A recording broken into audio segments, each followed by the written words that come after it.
Hey guys, just wanted to plug a few upcoming dates. This Friday, January 28th, I'll be at Burkus Brewing in Ludlow, Kentucky, featuring for Rand Barnacle. This Sunday, I'll be at Wiley's Comedy Club, January 30th. Headliner is going to be Bridget Denman. I'm hosting that Sunday comics. February 4th, I'll be at Devil's Wind Brewing in Xenia with Luca Passo.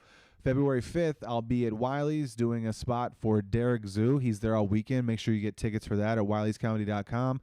March 4th, I'll be featuring at Crackpots Comedy Club in Maslin.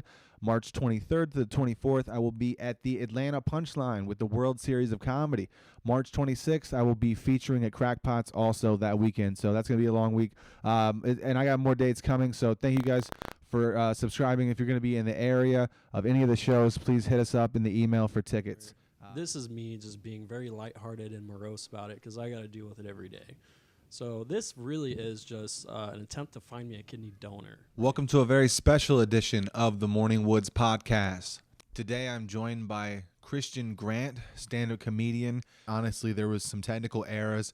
You know, typically we switch back and forth and it's just a better angle. And so what you're seeing is the laptop camera, and that's the only thing that actually picked us up during the episode. So it's not a huge deal to most people, and I wish it could have been better. I really appreciate him coming on the show.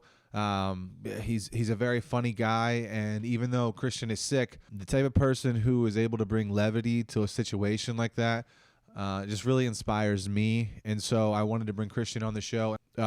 I really appreciate you guys checking this out, taking the time to watch the Morning Woods podcast, and I hope that we're able to help share his story because that's what this is all about. It's about helping Christian find a donor, a living donor who is willing to donate a kidney. He had a kidney transplant, and he got a woman's kidney who had passed away. And I believe now, later in his life, the kidney is failing and he needs a living donor. So if anyone that I know or anyone out there watching this can share this video or somehow get it out to the right person who would be willing to help Christian, I think you would be doing a great thing. I think that, you know, you'll find out later in the show that it doesn't matter what your blood type is or anything like that. Pretty much if you're able to donate, he can take it. So share this video, like, comment, subscribe. Here you go. Hope you guys enjoy. Welcome to the Morning Woods podcast. Today I have with me Christian Grant. Say hello, Christian. Hey, what's up? Glad to be here. Dude, thank you so much for coming. Yeah. This was on short notice. You can say glad to be here again. I got to get used to switching the camera myself. I'm glad to be here. He's so glad to fucking be here, everyone. We are here tonight to, first of all, let's get the logo up on the TV, right? We're here tonight to support Christian in his search to find a kidney, and that is a very serious matter. Even though we're always just joking around on this podcast, that's a pretty serious matter. Christian, you want to dive into that just a little bit more? Yeah, long and short of it is I'm dying, and I need your sympathy, all of it, right now. Now, just to be lighthearted here, I'm not dying. All right, we're all dying, but I'm just dying at a faster rate than you are. And we're all dying in like a Tibetan philosophy kind of way. Yeah. But Christian actually is dying, so we would like you to just donate to our GoFundMe. We have a small audience, but if anybody in our audience would like to donate to the GoFundMe, we will have those links in the podcast. We just wanted to get this stuff out of the way up front because it's the most important part of the episode. Yep. But we're going to be having some fun here tonight nonetheless. Are you excited, Christian? I am excited. I just want to do a quick disclaimer. This is me just being very lighthearted and morose about it because I got to deal with it every day. So this really is just an attempt to find me a kidney donor, right? So I'm looking for a donor. It's not that I'm going to die if you don't give me money. It's just that, you know, I could use some help in looking for a kidney. So that's really what it is. I'm not saying you should give me money because I'm dying. I'm saying help me out in any way if you can, whether it be the watch and share the video or go to my website to learn more on how you can help me find a donor. It's simple as that. And you guys should do that. Like I said, the links will be in the description, and everything goes directly. If you guys have a donor or know a donor, just liking and sharing this, and then we'll clip this out. I'll make like a smaller piece of social media for you too that I can send you and share this stuff around. So yeah, that's the gist of it. But that does not take away from this man's sense of humor because he actually, I mean, to be honest, when I saw you do a set about it, Mm-hmm. and you talked about how you had COVID 5 times. That's a true story. Yeah. 4 times, but yeah. 4 times. You had COVID 4 times. And I've had COVID. This is a true statement. I've had COVID 4 times in the year 2021 alone. That's what about this year? Not yet. But Okay, this 19 days in. 19 days in. Is there a good chance you're going to get it before before Black History Month, you think? You know, 'tis the season, I guess. 'Tis the season? Suffering. I don't know. Oh, God. I'm at this point, it's not that bad for me anymore. The first 2 times were bad. The third time I was just pissed off, and the fourth time I was like, "Fuck it, let's start microdosing." So the fifth time, I'm sure it's gonna be even worse. Are you saying that like COVID is like kind of like smoking crack? Like you don't get as sick the first time, and the next time you're just chasing the dragon. It's an acquired taste. Every for sure. time after that. Yeah, it's an acquired lack of taste, actually. Yeah, so try it out. Oh man, that was funny. It is an acquired lack of taste. It's terrible. I said this to my girlfriend and like my kids and stuff, and all my friends and stuff who I shared the experience with when I talked about it to them personally. When I had it, I felt like it took away a little bit of my sense of humility and my sense of being a person, because part of reality and the way that we intertwine and interconnect with each other and kind of like how we navigate through this world is with our senses. So when you take 1/5 of everything you know away, it kind of changes you as a human being. It takes away who you are a little bit. It definitely changes. It definitely changes like who you are a little bit. But for me, it was in a positive way, which is strange, because I'm always part of my personality always wants to please people, and so when I had a mask over my face, it's like, oh, I don't have to care that they can see a certain expression on my face, because they're not going to see it regardless. Yeah. So I felt more comfortable with myself, which is like another side of that spectrum, Where do you think that comes from? Where do you think that knowing comes from? Just lack of approval from my parents. Yeah. And I don't know. It's just, I'm a middle child is what it is. So I'm always been the person to try to keep the family together, to be the glue, to smooth things over. Yeah. And so,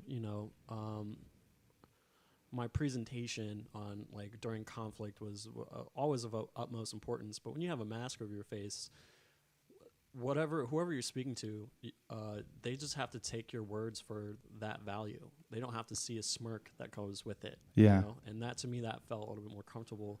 It's the same thing. Like, I think it's either, I feel racist just for not knowing. It's either Japan or China, where before all this COVID stuff, they would there were a lot of workplaces where they just had a mask. You had like a month of just wearing a mask, just so they could stop smiling. Sure. So they could stop fake smiling. Yeah. And it really worked for their morale. So just bring up, like, it has changed me, but on the opposite side of that spectrum. But I'm kind of, I've got a little bit of Asperger's, to be honest. So to me, like, not being able to, it didn't affect me in terms of like social cues, not being able to see other people's faces. It's just like, yeah, chalk it up to, I don't know. I know what you mean. I got to say that for me, this whole social distancing thing, this whole like stay to yourself, your own Christmases, small gatherings, that works for me, bro. I mean, and it did before all this shit. I mean, I'm just saying that I think that made a whole lot more people comfortable. I mean, it's just one of those things where we live inside the box now. So it's like everything out here needs to be a little more kind of secluded, and you need to have security out here within the real world so that you can dive into the box more. So yeah, and you don't have to see your predatory uncle on Christmas anymore, exactly, so dude. Nice. You don't have to look at like what you might become. You don't, dude. And I think I'm blessed in that way. Like I'm hurt deeply, like not hurt deeply, I've gotten over it, but like I'm affected deeply in at different times in my life because I don't have either one of my parents. But that being said, I'm blessed in the way that I don't necessarily have like a poor person or a person with a poor attitude or something, or even health markers. I don't really know things to look out for, which may and may not be good, because part of that stuff is psychological. I think you can agree. Yeah, I totally agree. And I can't wait to burst your bubble to let you know that your father went bald at 33. I'm 32. You son of a bitch. I'm 32. One more year, you got it. Dude, I'm telling you. Is it sticking through the hat? Is the baldness coming through the hat? No, I'm just saying. It's a That's see-through what I hat. worry about. Every time I see my family, I'm like, who's got it? Who's the indicator of when I'm going to go? Because my livelihood is my hairline, I feel like. I know it is a lot of dude. Our hair colored too, things like that. Just having that sense of youth, I feel like really drives us in a lot of ways, as men and women too. That's not sex exclusive. Yeah, but girls aren't going bald at 30. You know? Well, we don't know that because they have long hair. Hey, equal rights. Equal genetics. Girls should get Rogaine too. Yeah. The Rogaine doesn't make it grow. No, that's Keeps. We're not sponsored by them.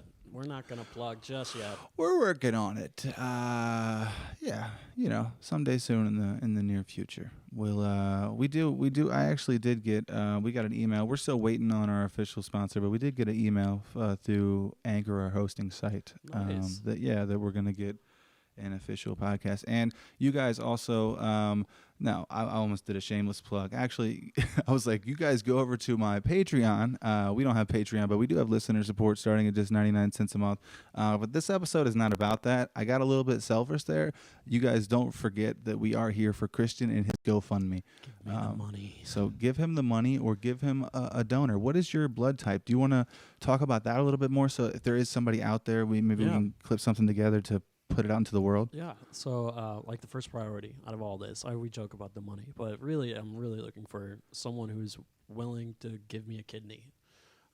So I've had a transplant before from a deceased person, and it's lasted 12 years. It usually lasts no more than 15. A living donor lasts 20 to 40 years. So in my young age, if I find someone who's willing to donate, like as a living person, this might be the last time I ever need to do this. Yeah. I remember when I first got my transplant at 17, I remember asking how long it's going to last, and the doctor's like, 10, 15 years. And I was like, it just blew my mind. I'm like, wait, I'm going to have to just do this for the rest of my life over and over and over again. But for me right now, with my experience, my expertise, I really think I can find that living donor, that my hero, who's willing to like raise their hand long enough through the evaluation process and give me a kidney and help me out and change my life and probably change their lives for the better as well. So that's what the main thing is. So I'm just looking for anyone and everyone to help me. They can go to my website. They can learn how they can help me. If they're not interested in giving a kidney, they can learn how to spread the word. They can even just spread this video that I created. I designed this video to try to capture as many hearts as possible. Yes, and that's what we're here for today. So if anyone here can just help share this media or this video in any way to tell your friends and your family out there that if there's someone who is willing to give a kidney, that would be amazing, and you can help save Christian's life. So that's the most positive message and the most positive thing I think you can do for someone. I mean, I don't think there's any, speaking of humility and the things that we were kind of touching on a few minutes ago, I don't think there's anything more humble and more grounding than, giving a piece of yourself to another living human, just knowing that you're going to help them go on for years and help, solidify a person's life. Yeah, and there's a lot of positives that you don't inherently know. Like a lot of I've had people originally offer it up and then change their mind because they're worried that their own family members might get kidney failure later, and then they want to be like supportive of them if that time comes. If you give a kidney away, you get like this voucher that if by chance you have kidney failure, which is not a big chance at all, it's like actually less than 0.3% increase in chances of getting kidney failure. If you get that, you get a voucher to go straight to the top of the list. And if you don't need it, but one of your family members do, you can just give that voucher to a family member. Wow. Isn't that insane? Because they have the same blood type and the same, or it's just something that you can extend to your family. You gave this treasure, and we're gonna honor you. You're a Yes. VIP. you get the Disney Fast Pass for life. Like that's what they do. And Wow.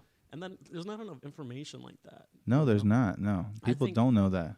What I want to do is like figure out how I can work with organizations and to give like a discount card for donors. You know, like Yes. go to UDF, get some free ice cream. Maybe they can like have tax free for a year or something. Like there's not enough like positives that are just inherently known to the general public for these kidney donors or for any donor for that matter. But yeah, there's a lot of positives. Like if you give me your kidney, for instance, I can get you drunk wirelessly. I'm just kidding. That's not true. No, that's really funny though. I wonder if that sticks around, like all the weed Christians or all the weed that they smoked and stuff, like it's still processing Oh, a little wonder, bit. yeah. Or like if someone like had a really rough night the night, they're like, man, this operation's coming up, so I'm gonna hammer it out one last time and just give this kidney a little juice. Yeah, that'd be some You catch a buzz. residual high. Yeah, little residuals. Yeah, I will be honest. I got my original transplant came from a woman, and I swear to God, my entire family said you seem a little bit more feminine, and I'm like, well, fuck you, but also fine, I don't care. I'm alive. That's good enough. So interesting. Yeah. Yeah, I wonder why. I mean, honestly, I feel like the physical part of us definitely gives us a lot of our traits. And I think that there's a possibility that a little bit of a carbon copy of her kind of in her DNA and ancestry and kind of things like that kind of probably morph with your consciousness. If you like break it down to like string theory, you know. Yeah, oh yeah, exactly. Absolutely, there's a mesh, and it's strange to think, and I don't know how true this is with transplants, but they say like every couple of years you're a completely different person because every cell in your body's been replaced. And I don't know if that's true for like transplants. I'm just bringing this up now. I'm just thinking about it. Right. No, this is powerful. I Right, like this so thought. This is a good thought experiment. Is this my kidney now, the transplant now? Like, are all the cells in that transplant created by me at this point? Because it's been over 10 years. you Yeah. know? So that's strange to think about because I've always thought about this precious little cargo in my stomach. Yeah. But now I'm thinking like, whoa, did I replace it all? Is it that ship that they always refer to with the, you know what ship I'm talking? I don't remember the name of it. Like a ship passing through the night. No, there's this. Man, I'm at a loss for words when it comes to it. But there's this paradox where you could to simplify it. Let's use an axe. Okay. If you replace the axe handle and then put it back in the actual axe, is it still the same axe? No. Okay, so there's the thing. So if you replace 100 pieces out of 150 pieces of a ship, is it still the same ship? No, it's a different ship. You put different pieces on it. Well, Yeah. at what number is that piece? Is it the first piece? Is it still the same ship? Or is it the 49th piece? I think it would depend on the piece you replace, kind of. I guess maybe. Right. But that's what the paradox is like when does it become a new entity in itself? And I don't know. I'm just bringing it up now. I'm just brainstorming like, have I replaced the cells in this body? And also, if I didn't, if it is still her cells, how am I regenerating that same DNA? And this all probably is just one Google answer away. Yeah, But it it's might fun to be, think but we about. don't have anyone here tonight to do that. So Jamie, pull it up. we're going to be having a thought experiment. Yeah. Yeah. I think that's a fascinating idea. Just to think that there's nothing. Right, you're right. It's probably just a Google search away from just like telling us that we're completely wrong. But I'm agreeing with you because I think that there is factual information. It's known science that every 7 years you regenerate different cells, and it's been even more than 7 years for you. So it seems that it probably did grow or morph. It has a symbiotic relationship with you no matter what. So it's part of you. Yeah. It definitely is. Yeah. Maybe it morphed into something different. Maybe it's just a giant turd in there. Maybe that's why I can't sleep. No one really knows. Yeah, I'm not going to check. Actually, I got an x-ray today. Okay. I'm part of the evaluation I'm constantly under. They just constantly got to check up on me and redo these tests. Mm-hmm. To that must be a pain too. Yeah, kind of I still got handling. my hospital strap on me. Like, it's just, you're just always, like, just making sure you're always approved for surgery for when the time comes. That way they can just ship you in and cut you open. But it is like It is a little annoying to constantly do that. I have to make sure I get blood work done every so often, so they have the most up-to-date antigens or whatever in my blood. I don't know the science of it. Where am I leading with this? Hey guys, just wanted to say how much it means to us that you support the channel. Thank you so much for supporting the Morning Woods podcast. But do you want to become a producer of the show? Do you want to help support us that much more? Do you want to take the reins on this content train to the next level? Well, that's what you can do by going over to our listener support program and signing up for just 99 cents a month. We have 3 tiers to choose from, starting at 99 cents, $4.99, and then our baller tier is $9.99. For all of our ballers out there listening to the Morning Woods, we're going to take you to the skyscraper, baby. I mean, the sky is the limit. There's no limit. With the Morning Woods, there's no limit. Like I said, it means the world to us, so if you guys just go over there and give us 99 cents a month, it would mean even more. We can make the show better. What is your blood type? And how do you know if someone is a match so that we can get that information out to people? So I am, well, first off, before I say blood type, I want to make this very clear. Does that matter? It doesn't necessarily anymore. There's been a lot of changes with kidney transplants anyway. That's really cool to know. Yeah, isn't that cool? The blood type isn't necessarily a huge priority. There is essentially what this is a transplant team. I don't ever want to tell people no, you aren't the right fit, because who the fuck am I? Mm-hmm. You know? So I if they're ever interested, what I do is just send them a survey, they fill it out, and my transplant team will get back to them and say like, if you've passed any preliminary tests. It's basically like, are you relatively healthy? Do you have a relatively good mindset? Are you sure you want to do this? And then those are basically the questions. And then, they follow up with you on that, and they'll take you step by step. So I don't want to tell anyone like, you need to be this, and that, because there's a lot of flexibility, and I'm not trained to do that. So that being said, I am O positive. It does. I mean, if they're the same blood type, it certainly helps, but it's not necessarily a huge priority anymore. Wow, that's so interesting to find that out. Yeah. Just the advancements in medical technology that we've made in the last 100 years is it's mind-boggling. And yet, we're not. I don't think we're gonna see the robot kidney anytime soon. No. The dialysis market is just so big. It's just such a big money maker. Yeah. There's no way they're going to stop It's the same thing with the oil industry. If you think about that, I mean, it'd be more practical and even more probable to kind of use alternative fuel sources and use probably machines to keep us going, which we will eventually, right? Transhumanism is going to take place. If that was something that you found out that you could get the robot kidney, or even be in like some experiment where that was taking place, would that be something you'd be down for? Oh, dude, if Elon Musk came out to me and was like, "Do you want to be part of Neuralink?" I'd be fuck yeah. Like you just pop that baby in, and all of a sudden now I can dunk. Like that's it. Yeah, I'll take you it. get what if you got like Kobe Bryant's kidney? Oh they were like, God. "We've been saving this." It's just been on ice. It's just been on. Yeah, dude. It's the first time it's in They an ice probably bath. got Elvis and Tupac. Think about that. They just kept little pieces of celebrities over the years, and like one day we know cloning's coming, or possibly robotics.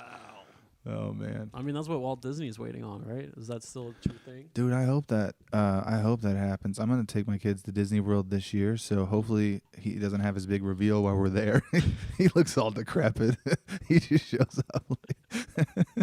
Dude, that guy, it could be 25, 50, and he'll still look like a decrepit zombie. I guarantee it. Yeah, dude, like he was totally underslept, always wearing those mouse ears and probably snorting cocaine. I mean, there's really no guarantees what that guy was doing. I don't want to tarnish the great man's name, but I do. I'm still coming. We're still coming, baby. Mickey Mouse, you better shine my shoes, baby, because it's fucking expensive to go out there. Ooh. Oh, man. Yeah, it's a sensitive talk. Like there's a long history of just kind of like systematic racism with that, because like with the gloves, about the gloves. No, share this information with me. Yeah, so I mean, if you notice like any old cartoon characters, they got like big white gloves. Yes. Or like large red lips, and this is like an early portrayal of back in vaudeville, because a lot of African Americans were making money through performing, or a lot of people, it just turned into a trope to be like, you know, Uncle Tom, or just to be like the clown. Black people were portrayed as a jester in a lot of ways, in vaudeville or the Chitlin circuit or a lot of different things. So it came from an adaptation of white guys that would dress up in blackface with these big cartoon hands, and they would characterize, I don't know the right word. Caricaturize. Yeah, characterize black people in a mocking way for other enjoyment. And so that the vaudeville, that was before TV or before radio, all that. Wow. So is that why the whole blackface thing went down, like in the last couple of years, is because people are basically still upset about that situation? Yeah, absolutely. Yes. Yeah, it's a huge, it's systematically racist. You'll go to Trader's World today, or go to other like bazaars or just antique malls, and you'll see it. You'll see those cartoonish characters that are. I've seen it. They're just like creepy black, like almost like the Lantern guys, but like but very cartoonish. But yeah, you can.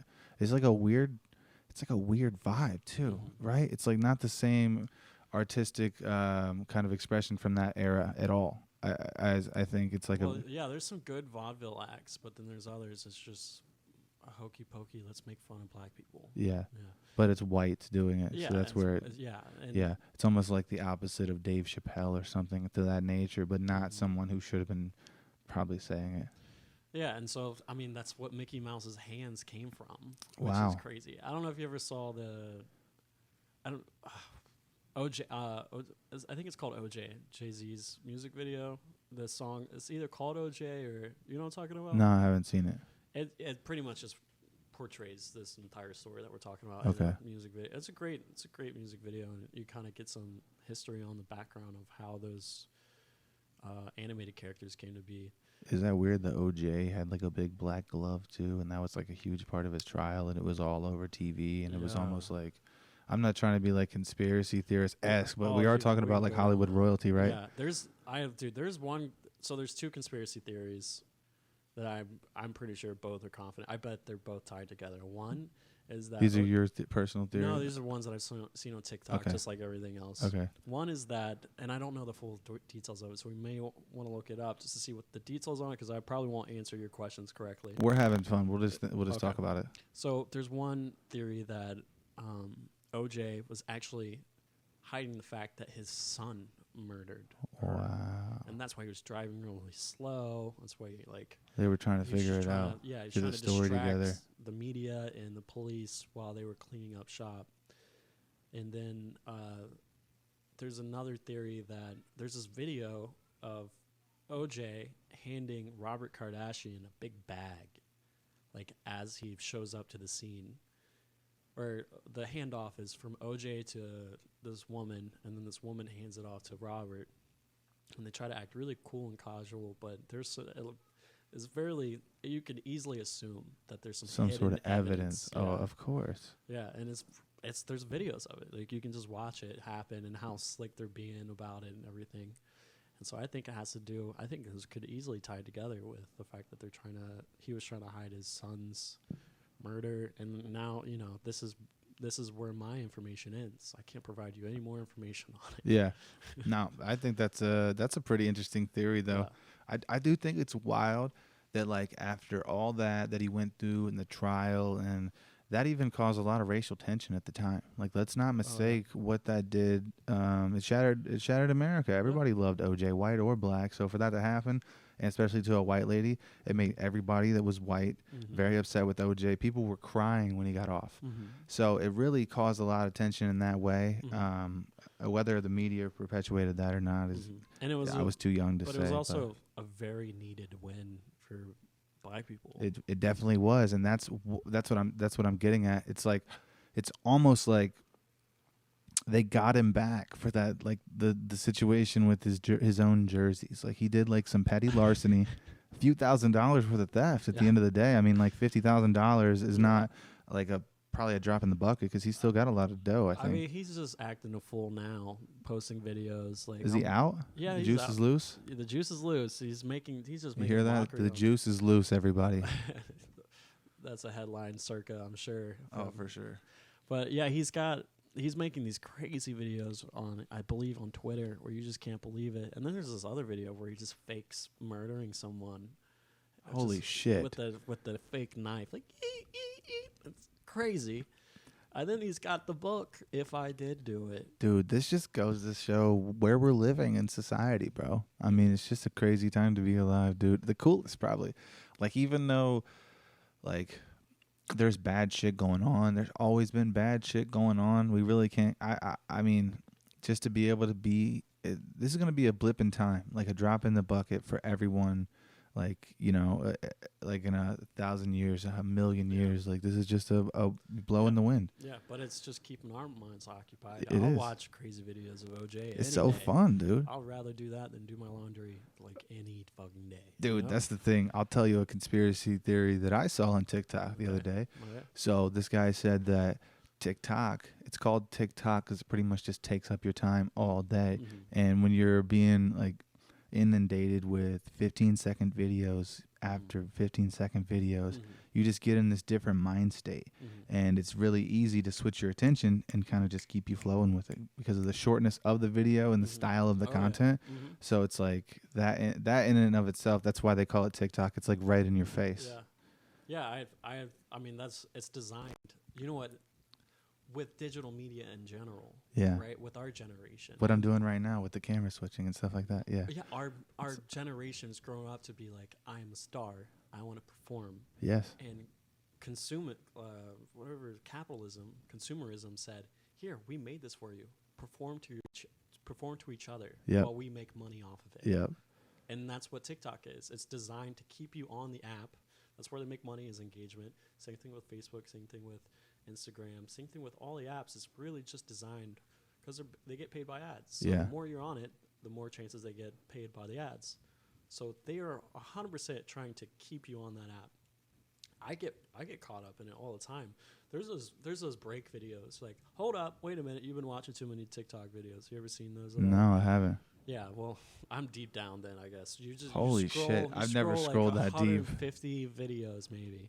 There's like a video that'll say, I know it's really fun watching TikTok videos, but you probably should go eat and drink something, because I'm sure they are well Holy aware. shit. Yeah, that they they have could be- moderators working there all day. They're well aware that they can cause people harm, so they have to do this as probably some kind of disclaimer to avoid any lawsuits. I mean, even like Netflix, like they don't leave it going all day, every day. And I think it's also, I think a little bit of that has to do with the monetization value of these videos too. Mhm. At the end of the day, you're talking like if content is streaming, you need to have some eyes on it, and Yeah. that kind of messes with the bottom dollar. So they also want to know, Yeah. you know what I mean, if you're Mhm. still engaged. Also, are you sleeping? Is the Yeah. phone just rolling? Right. Yeah. Is it part of that? Is it a robot check in disguise? I'm not sure if TikTok has like an automatic scroll feature like Facebook does. You know? Yeah. But I haven't. Maybe it does.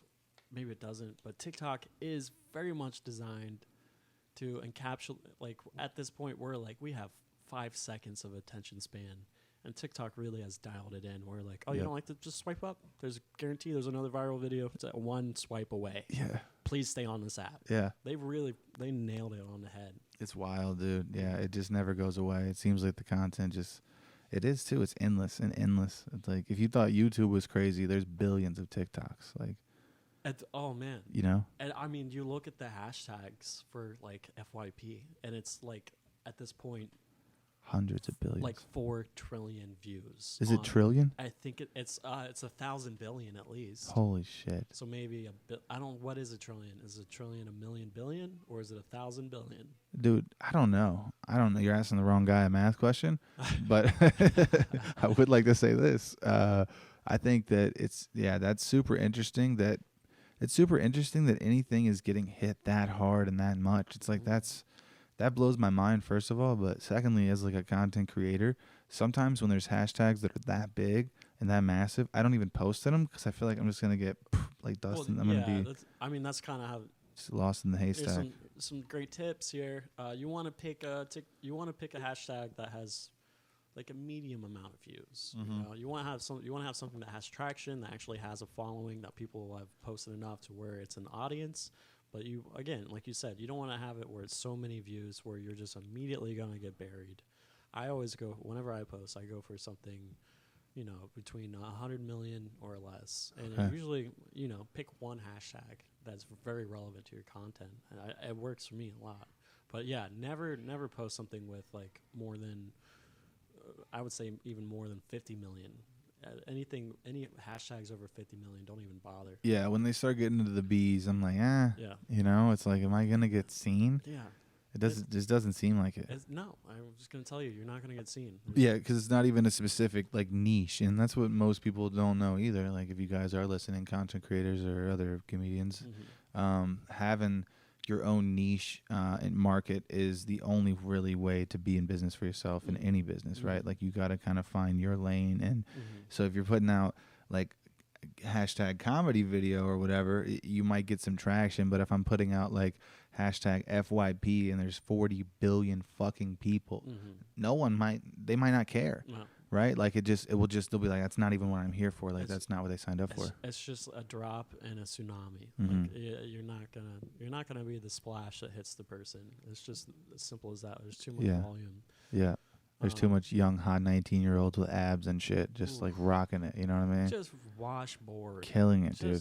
I'm $150. It's like Hanson and NSYNC. Imagine if we could see them in the shower, because that's what we're doing now with TikTok. Hanson and NSYNC. Yeah, those are huge bands. Yeah, What? I mean those were great bands. In the late 90s. How old are you, Christian? I'm 28 years old. I'm 32. We're pretty same age bracket, pretty close. So Hanson, I've never seen. I mean, those guys were practically Mormons. Yeah, I'm just saying. I'm saying that's the equivalent to like, or not the equivalent. Just imagine like back then if we would have had access to those stars like we do now. You know what I mean? Oh yeah. That's what I mean. Or like Nick Cage or whatever, just like vlogging in his underwear.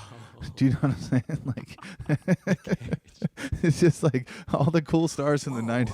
Imagine if Charlie Sheen had cell phones 10 years earlier. Oh man. Like Tiger Blood we would have had Tiger Blood way sooner. Yeah. Oh my God. Yeah, that man would have a 8-part tutorial on how to get HIV from 12 hookers at the same time. Oh that my man, God. You're right, dude. Imagine if Nicolas Cage just had to slum it. Yeah. You know, through the daily grind of making videos. Exactly. That would actually be a gold mine. I wish that would happen, you know? That'd be so funny, dude. Like he had to like, that's the way that we have to do it nowadays. Like I make so much shit. Like it's not even funny, bro. Like sometimes it just seems like a job. I'm like, man, this is like, it can get boring. It can kind of like fuck with you after a while. You're like, am I doing this for nothing? Am I doing this for 1,000 people? Really? Yeah. That's yeah, it? I know the feeling, but so you bring it back. I'm going to circle it back to the niche that you're referring to. The niche helps because it gives people a very good idea of what your brand is. If they can very clearly understand if they should choose to follow you more, what content they should explore with your channel. Yeah. But it also provides you a structure that you can just stick to. That way, if you're not feeling creative, if you don't feel challenged creatively, or you don't feel like hurdling another obstacle, you just go with the flow. You're like, it's kind of mindless and sometimes. So there's a niche that you should follow, but also you should try to keep improving it and keep on like expanding it into something where you can be a little bit more fluid. Because you're right, like the niche is great, but that consistency is a double-bladed sword. Really? Yeah. Thank you. That gives me a huge amount of confidence. Yeah, because I like making like little food videos. Like I'm a dude. I'm a simple cook, so I do like brunch stuff, lots of sandwiches and smoothies. But I like to like toast stuff up or throw a waffle as the bun, or just I try to do different stuff, like stuff that I actually like to eat that might be unique to someone like beyond me. So I try to do those. Yeah, and then sometimes I do like little pieces of content for the podcast. Obviously, we've had a couple of those be mildly successful, and then recently I've been like shooting like skits and stuff. Yeah, and like trying to be more silly and doing face swaps with my kids and I'm just trying stuff, bro, because like we kind of touched on it a minute ago. We never know what's gonna like kind of hit or get you out there. That's literally all it is. To me, it's just like, I mean, Kobe, he said his one job, and and the game was just to put up points. He wasn't saying like I need to bring a ring, I need to do that. Like my one job is just to put up points. So to me, it literally is just like you shoot a shot. If it misses, you're on to the next ball. Like because eventually, it's gonna go in, and then you will have residual gains. So you'll have 30 missed shots, and they have all very low engagement. But then you miss that, and then you make that one that has 1 million views, and then all of a sudden it kind of bounces out, it averages out, and then it makes all those 30 videos worth it. So it's just about taking the next shot. There's no such thing as failure as long as you keep going.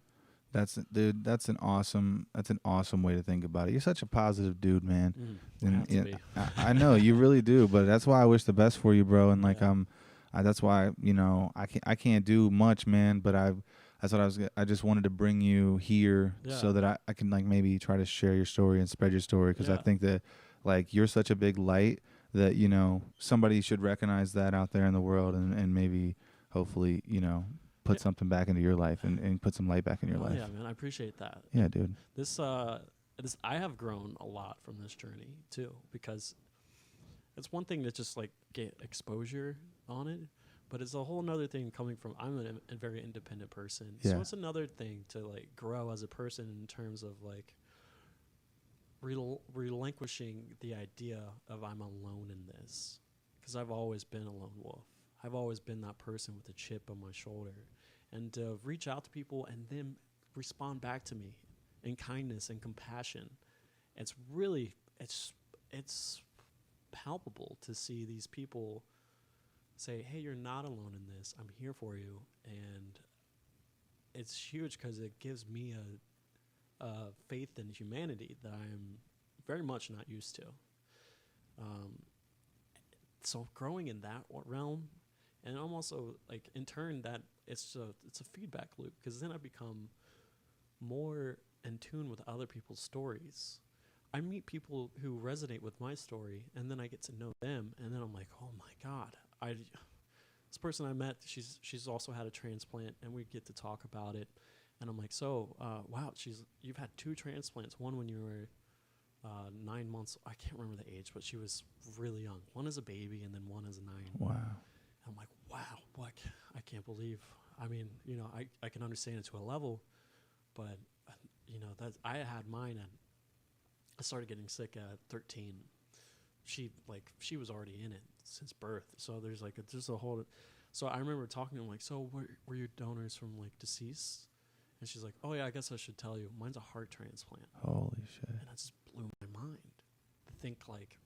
You thought you had it bad, and then you see someone else like. Yeah, just being so grateful for my circumstance, even though, however, and I'm not saying that she's got it so much worse than me, or I'm not saying that I'm glad I'm not you. I'm not saying that. No, I understand, but you put yourself in a box like, woe is me, and then you understand like heart transplant. Oh, you mean this thing that's beating, this thing that I feel such a source of warmth, a source of wisdom, and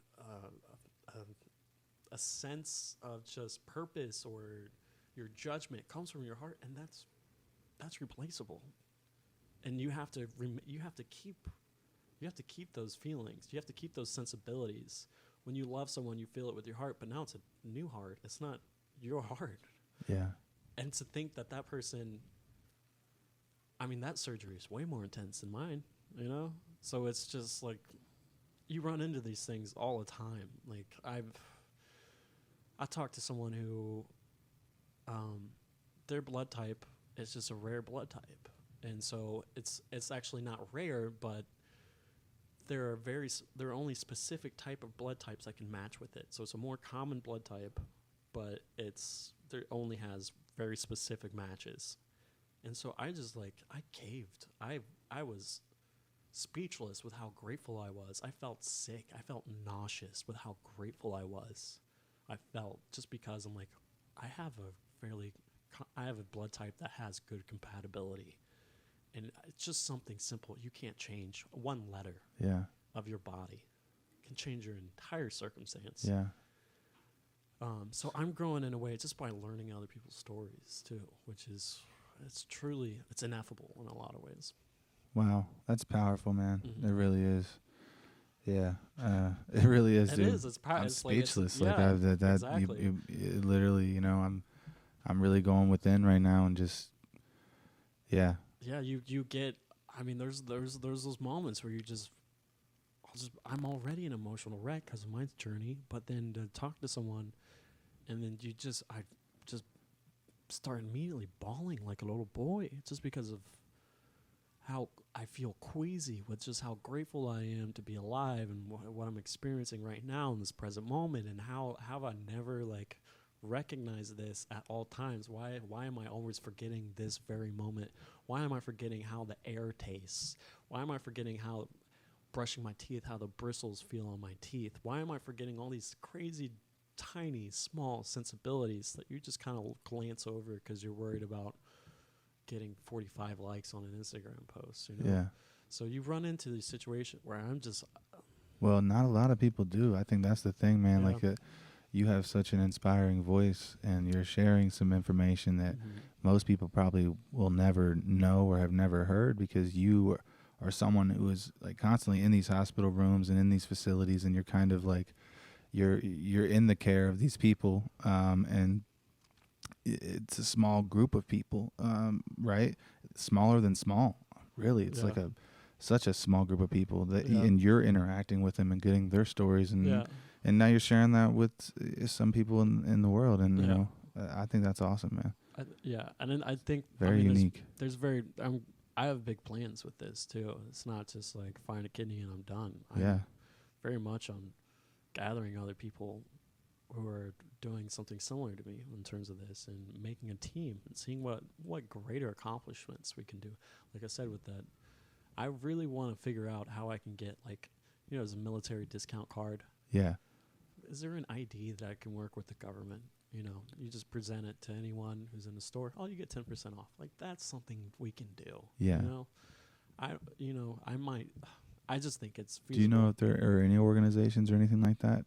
There are nonprofit organizations that help people find matches and help people pay for bills and things like that. And I'm in talks with one, but in terms of like implementing some kind of legislature, That's a very funny word. yeah, I have no idea. But I do believe if I gather a team, I find someone who's a kidney transplant recipient, find someone who's an eye transplant recipient, find this collection of misfits, Yeah. that were really hungry and passionate about making the world a better place for living donors. I mean, I don't know how often, like, who is, maybe my circumstance is unique because it's a kidney, you have two. I don't know how many cases there are of someone willingly, livingly donating one of their eyes. I'm not sure Yeah. if that's a story, but I was gonna think I say can that might find be like people. something where they get it from a cadaver in most cases. Yeah, same with the heart. There's no one just giving their heart away. Yeah. So, but I do believe there are people out there that are just as hungry in terms of like creating a journey, sharing this journey with people, and trying to turn it into some kind of legacy in terms of like I think it's part of my artistic legacy, and so. Yeah, this is long after I have my kidney transplant. I'm still going to be working in this field, and because it's part of my life forever. So Yeah. I think that you're going to do great things as far as like legislation or whatever, just because you're an intelligent person who seems like if you put your mind to something, you're going to get it done. And, yeah, and honestly, if your work ethic in that way is anything like kind of the way that you've dealt with it comically, which is kind of how I found out about it. And, you were just, you were having a really great set, and I wasn't sure if it was even for real or not because of the way you were approaching it was so nonchalant. You were so comfortable that it really like just struck something in me. And that's why like immediately I didn't like wait to message you later like I do most comics. I'm like, I definitely want to get them on the show, but whatever. I was like, man, I just wanted to talk to you right then and just say something and kind of like, but I think I did message you later, but something in me was like, man, fucking say something to him. Like, he's like, I don't know, man. Yeah, I just I felt don't- drawn to you when I heard your story and when you kind of told it. But it was so funny. Like Yeah. you really like made me laugh hard about it and you made it okay. Yeah, And it was crazy. That's a huge compliment. Thank you. No worries, man. It's I mean, I'm only just now gathering like 10 minutes of material on it because when you're so close to something, it's hard to gain perspective on it. Yeah. you know. Yeah, Like, you need it's- distance. Yeah, so for a long time, I didn't know how to write about it and what is relevant to other people because I could write about all the myriad details, but it's like there's a certain level of where it becomes irrelevant. But I've cracked open what I like to call this like premise block. I don't know what it is. Now, what I can't, it's also interesting because I can't write about anything else right now because it is just very consuming in my life. Yeah. And I've been waiting for this moment where I can write about it because I haven't been able to. But now I can't write anything else. I can't write any observational stuff. I can't write any storytelling that isn't related to kidney. It's so strange how your mind shifts to one particular topic and can't leave until it's done with it. Yeah, it might be one of the biggest moments of your life. It Yeah. probably is, really. And Yeah. I don't think you're having a hard time to get over it. Yeah. And as an artist, you're expressing yourself in that way. And I Yeah. think that's how it's coming out. It's really interesting to catch myself. I'm journaling. I'm like, I need to write more observational stuff. That way I can do more host opening weekend. I'm like, wait, why are you worried about that? You can write about the difference between men and women for the rest of your life. Yeah. You know, right now it's a special time. It's very unique to you. And I caught myself like trying to transition. I'm like, this is not a good idea. I need to stay on this path. Yeah. So Yeah, keep building that, dude. Keep yeah, building that. dude. And I think it's just going to be part of my brand. You know, I'm going to be the funny guy who has kidney failure, you know? Yeah. And I've got that second part nailed down. So It takes some time, Yeah. you know. It just like I think just like in organ, comedy is something that like symbiotically grows on you over a long period of it time. does, yeah. That's what Yeah. I think that's because I've had my hand in everything. I've done acting, like off Broadway, film and TV. I've done improv with Upright Citizens Brigade, and I've done sketch as well. I mean, I've done it all really, and stand-up's by far my favorite. Yeah. Because one, it's like wine. The longer you do it, the better you get, and two, the gratification is just so addicting and immediate. You know, like you go to audition for like a show. If you do a great job, that's exactly what you get from your casting director. It's like, great, all right, we'll call you, and that's it. But Yeah. when you crack a joke and someone keels over, you just know you nailed it, and that's why I love it so much. Just because I'm Yeah. impatient with gratification. No, I know what you mean, and not only that, it's like no one can take away the joke that you wrote. Mhm. Like not only like the personal stuff, like you were saying, Mhm. but sometimes even if it is just like a relatable joke or a topical joke, like when it's structured well and you know it's from your perspective, like solely from your perspective, and it really it means you when you say it out loud, and other people get that. They get why you're saying it because it's part of you and your personality. There's something about a good written joke that just like it really fucks with you in your head. You're like, am I a genius a little bit? Yeah. You have to. Right. You're like, oh my god, and then you say it in front of other people, and they don't laugh sometimes, right? Those are the hard ones. Like when Yeah. you're like, man, I've done this a million times. I know this is gonna work, and then it just doesn't work. Like sometimes those moments I think make us grow more as a person than even when it does go well. Yeah. You know or what I mean? if at least grow as a comic, right? As a comic, You yeah, know, it gives you 'cause tough skin. It gives you tough skin, and then you like you say, grow as a person and grow as a comic because you learn to be more introspective. I'm just messing up all my words. You learn to be more reflective, right? You're like, well, why was I off that night? Oh, why was my body language like that? Why was I know this material like the back of my hand. Why am I not confident in it on stage? Why am I speeding through it? Why, so you learn like more about yourself and more how to improve with comedy. And also there's just other things like jokes have a shelf life where you're excited about it the first couple of times and then you're no longer excited about it because you're not excited about it. It doesn't hit. Like there's so many different factors when it comes to a joke, and that's what it's also really interesting to think about, like, you know, just the art of it and all. You know, there's so many factors that you have to consider when you're writing. But I totally agree with you. You were spot on. When you write something, it feels like you have just unearthed land. Yeah, dude, because it's your original material. It's like not this like a stage right or. It's like, this is my real estate. Like, this is the something I have in the ocean of bullshit. This is my piece Yes. that you can come stand on. This is mine that you were able to join and you can agree on. This is a solid point that you can't argue. Right. And you enjoy it. They can't argue it either. Yeah. When it's really yours, and like sometimes you know it's good because you've heard so many jokes and you're accustomed to listening to other people tell them, whether it's people you look up to or people in the business, and you know what makes a crowd really tick right after you do this for so long. So like when you have that undeniable joke, dude, there's no feeling like it in the world. I think you said something like that earlier, and that's just the tune that I was trying to kind of play back to.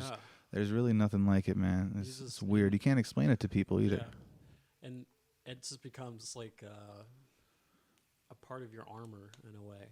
You know, I have this piece right here to cover my ass whenever things go south. You know, yeah. This is covering my chest. This is covering my stomach. You just develop this armor over time.